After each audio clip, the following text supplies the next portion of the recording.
আসসালামু আলাইকুম দর্শক, আজকে শেয়ার করব মাত্র একটি ডিম দিয়ে কতগুলা কাপ কেক আমি তৈরি করে নিলাম। এখানে একটি ডিম আমি নরমাল তাপমাত্রায় রেখেছিলাম, সেই ডিমটা দিয়ে দিচ্ছি। আর দিয়ে দিচ্ছি এখানে 1 কাপ চিনি। যে যেরকম চিনি খেতে পছন্দ করেন সেরকম দিবেন। এখানে দিয়েছি হাফ কাপ গুঁড়ো দুধ, আর দিয়ে দিচ্ছি আমি হাফ কাপ তেল।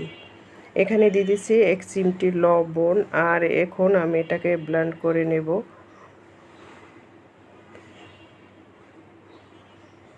তো আমার ব্লেন্ড করা শেষ।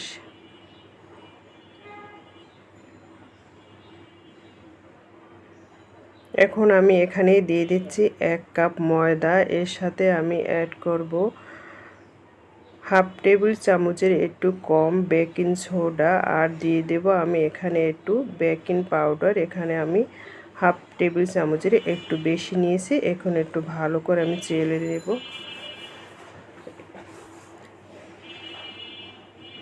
আর যখন এই ব্যাটারটা আপনারা তৈরি করবে তখন হাত দিয়ে আলতো করে মিশিয়ে নেবেন। বেশি ঘষা মাজা করা যাবে না, তাহলে কেকটা বেশি একটা ফুলে না। তো আলতো হাতে ভালো করে একটা ব্যাটার তৈরি করে নেবেন।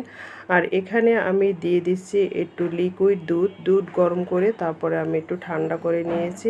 আর এই যে দেখুন, তো আমার লেয়ারটা একেবারে তৈরি হয়ে গিয়েছে। আর যে কাপে আমি কেকগুলো বসাবো সে কাপে আমি প্রথমে তেল ব্রাশ করে নিয়েছিলাম। এখন আমি পরিমাণ মতো ব্যাটারগুলো দিয়ে দিচ্ছি।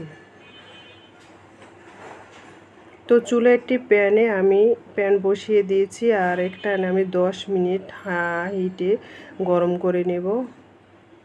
তো হাই হিটে গরম করে নেওয়ার পরে আমি ঢাকনাটা তুলে এখন আমি কাপগুলো বসিয়ে দেব।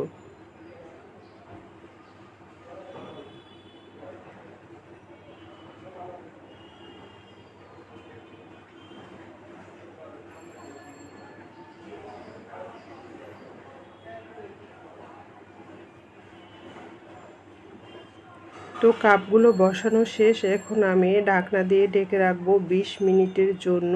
আর মিডিয়াম আঁচ করে আমি চুলা রেখেছি। 20 মিনিট পর ঢাকনাটা আমি তুলে নিলাম। দেখুন কেকগুলো ফুলে একেবারে ডাবল হয়ে গিয়েছে।